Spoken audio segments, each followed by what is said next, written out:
This week, a new One Punch Man OVA came out called Road to Hero, and because of the title, I was expecting to learn more about Saitama's training, about the years previous to him becoming One Punch Man.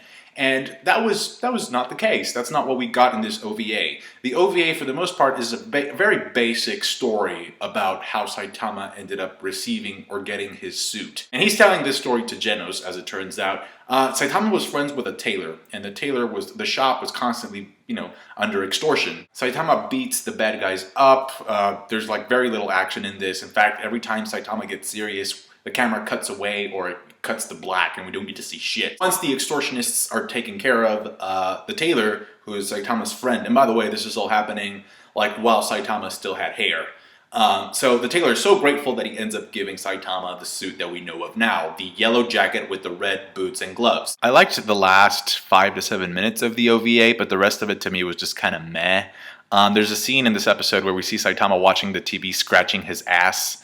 That's basically me throughout this entire thing. Just, scratching, waiting to see if something interesting happens. So by the end of the OVA, I was like, fuck, I didn't get the answer that I was looking for.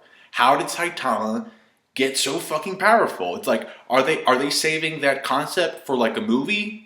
Are we getting like One Punch Begins or some shit? And I'm not talking about the 100 push-ups and sit-ups and squats and 10-kilometer run. Because even Genos called him out on it when he said it. He said like, that's very like basic training. It's like, it's not even that hard.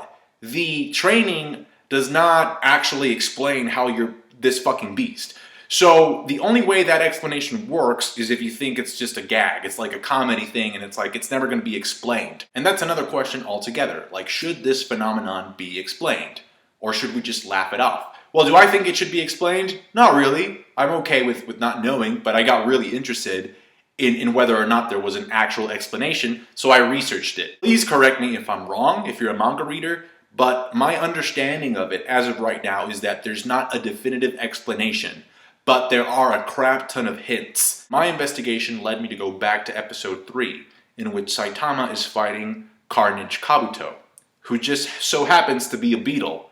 And by the way, the program that Saitama was watching during the OVA, Road to Hero, was about evolution, but specifically using the example of a Kabuto beetle. And the topic gets brought up again by the end of the OVA when Saitama is fighting the boss and he tells him, wow, it appears as if you transformed, but you really didn't transform, you're just fucking weird.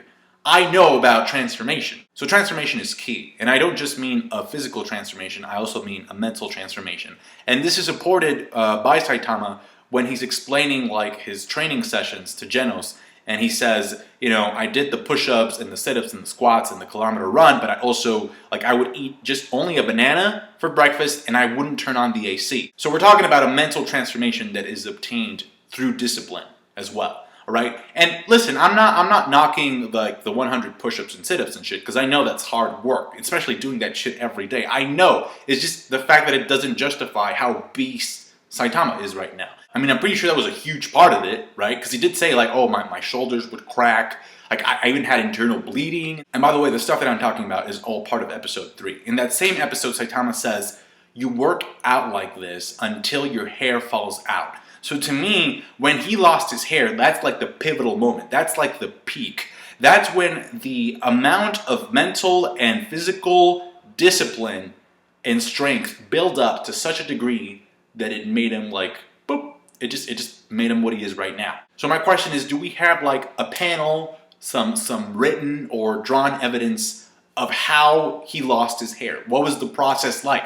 Did he just wake up one morning and all of a sudden he was bald? Or did it start falling out gradually? What happened there? In that same episode, Saitama says, human beings are strong because we have the ability to change ourselves. That's another reference to humanity as a species being capable of evolving and surpassing the previously established limits. The speech actually reminded me of Hunter x Hunter during the Netero versus King Meruem fight, one of the best fights in anime, as far as I'm concerned, when Netero tells the king, you know nothing about the human potential for evolution. So under the understanding that this is all taking place within the One Punch Man verse that has crazy looking fucking creatures and monsters and sea kings and all this shit, could Saitama be the next step in the Homo sapien chain of evolution. Because it's already been established that Saitama is a human, alright? There's no possibility of him turning out to be like this alien like Goku or Superman. In fact, one of the things that makes him so endearing as a character is precisely the fact that he's human. Now ask yourself this, alright? Do you believe that an average Joe, somebody like Mumen Rider, if licenseless Rider had followed Saitama's workout to the T, if he had done the exact same thing that Saitama did, do you think Rider would be at Saitama's level? Would he have Saitama level stats? Because if your answer is no, then you have to think about, well, then if that's not the case, then there has to be some type of supernatural shit going on. So could this supernatural entity or factor be related to willpower? Because I'm gonna tell you one thing. I did my research. I didn't give a shit if I was spoiled. My research led me to like this other character that we're probably not going to see in the anime anytime soon, but he's basically the exact opposite of Saitama in terms of motivation. You know how Saitama always wanted to be a hero, right? Well, this guy that I'm talking about, he would sit in front of the TV and he would cheer on and root for the villain, for the antagonists. He would want the villain to win against the hero, and when he found out that that's usually not the case, at least not in the fictitious comic book world or in TV land, he was so pissed that he was like, fuck that, I'm gonna change it. So that desire, that willpower to go up against the status quo ended up, turning him into a fucking beast. So that's similar to Saitama too, because I remember reading, like, if I remember correctly, there was an incident in which he got bullied. Somebody stole some of his money, and he wasn't able to get it back. And he realized, shit, like, I'm just too weak. I need to get stronger. Or that was a defining moment in what he wanted to, like, become in terms of, like, strength-wise, right? But then I think that also, he eventually became very cynical. In fact, if you remember episode 1, the first time he sees the crab monster, he doesn't give two shits. It was only after he saw the crab messing with the little kid that he decided to get involved, right? So what do you think? Will we ever get a serious answer to this question?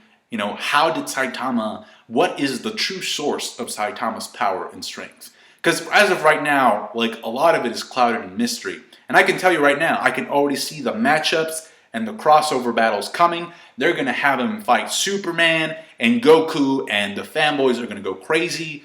And the feats are there. I'm not really sure if, like, Saitama can breathe in space, but whatever. This is a normal human we're talking about. He's not an alien that we know of. But anyway, yeah, please tell me your thoughts down below in the comment section. Thank you so much for watching, guys. Like the video if you did. I appreciate that. Subscribe to my channel if you haven't. Thank you. Bye.